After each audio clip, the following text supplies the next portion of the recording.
I've made a few videos on this channel talking about High Speed 2, but I've mostly been talking about the big stuff, the heavy engineering side of things, the tunnels, the viaducts, the bat sanctuary. And I don't know about you, but I find that kind of thing a little bit abstract. What I've been wondering is what's it actually going to be like to travel on this railway line? Let's talk about the trains. As I mentioned a couple of videos ago, I got an invitation to come and see the HS2 exhibit at the Greatest Gathering. The Greatest Gathering at Litchurch Lane Works in Derby was a huge 3-day event celebrating the 200th anniversary of the start of the railway age. Woodstock for rolling stock, if you will. It was a celebration of the past, but also the future. And so HS2 had a set of mock-ups of their carriages on display that visitors could look around. It was a separate ticketed event within the gathering, which was actually fully booked. But fortunately, the HS2 guys were able to get me and a bunch of other journalist types a sneak preview before the rest of the visitors arrived. Do I count as a journalist? I don't know. Basically, I'm just a train nerd with a camera who has no idea what's going on about half the time. But you didn't come here to listen to my identity crisis, so let's talk about trains. The trains will be the Class 895. These are a joint venture between Hitachi and Alstom, who have both popped up in these videos recently.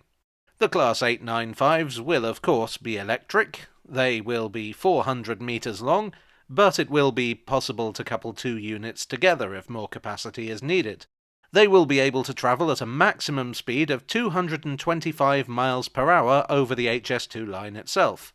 There will be 54 trains, unless you couple them all together, in which case there will only be 27. But we'll cross that bridge when we come to it. Stop distracting me. The trains will be fully streamlined, of course, which is not just a question of maximising speed, but reducing noise for those living near to the track. It's all very physicsy and is to do with the need to reduce air pressure pulses as the train passes by. The tunnel portals are also shaped with this in mind. Now look, I freely admit that the technical side of things is not my forte, but I do travel on a lot of trains, and it was interesting to walk around inside these fake carriages and see what was what. What's quite interesting is that in this age of computer modelling and simulations and whatnot, you can't beat a physical mock-up to get the measure of things. Literally. The HS2 chaps are keen to emphasise that these are not the final design, but they are a stage on the journey. Well, they didn't use that term, but I did, because I'm pretentious. Hundreds of potential passengers have been consulted on what they need, what they want, and what could be improved.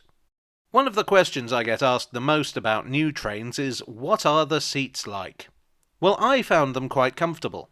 They're more, how can I put this, shapely than the ironing boards of certain other operators. More airline style. It is likely that they will be better padded than they currently are, but as I've discussed in previous videos, modern fire regulations mean that there's only so much padding they can put on.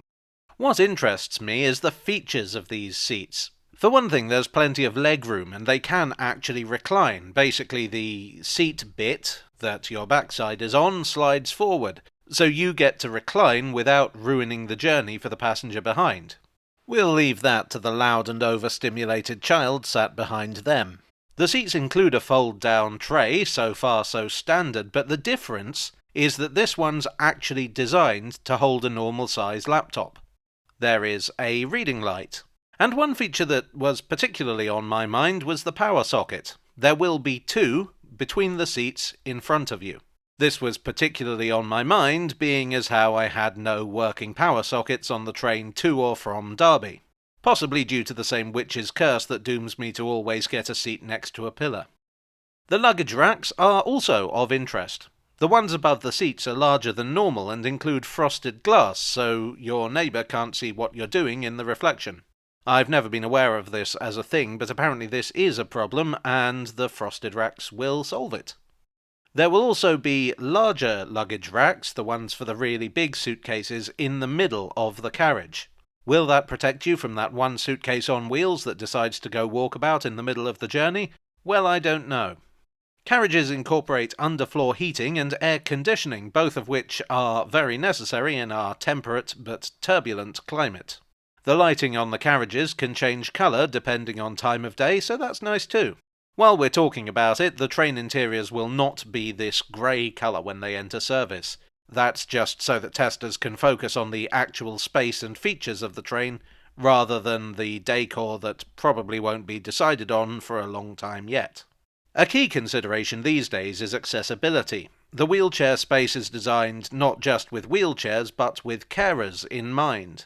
But it's not just wheelchairs that require accessibility. There is space for buggies too, and plenty for bikes. A complaint I hear a lot about railways in Britain is the lack of level boarding at stations. Well, these carriages are fitted with extendable ramps. They're designed in tandem with the station platforms to enable level boarding all along the HS2 route. Staff have also been consulted, and so the catering facilities have been designed around speedy and comfortable service. An interesting point that I'd never considered is that catering hatches in current trains tend to face a blank wall, which is a pretty depressing thing to stare at for hours on end, especially given some of the spectacular views you can get on the train. Speaking of spectacular views, let's talk about toilets, why not? These are also accessible and incorporate coat hooks, bag space, baby changing facilities, and a toddler seat. An interesting point that came up in the process of design was that people wanted a full-length mirror. However, the positioning of the mirror meant that people were having to look at themselves on the toilet, which is apparently a disturbing experience. I wouldn't know, I'm a skilled toilet user and there's nothing like watching the master at work. But for everyone else, the mirror has had to be slightly angled to prevent this from happening. Below the surface, as it were, the toilets are bioreactive, treating and separating the waste matter on board, which reduces maintenance time and hopefully prevents that out-of-order sign from having to go up. There will be special drains at the stations into which the tanks can be discharged. Now, something that I've been wondering about is the question of loading gauge. Something that limits the size of trains is the loading gauge, i.e., the standard measurements that govern the width and height of structures on the railway, and therefore the trains that pass through them. Our loading gauge in the UK is unusually small, but HS2 is built with European loading gauge in mind. A lot of discussion online, at least among enthusiasts, has centred on the question of how far this could be taken. Could we, for instance, see double-decker trains on HS2? Well, maybe in the future, but not for a good long while yet.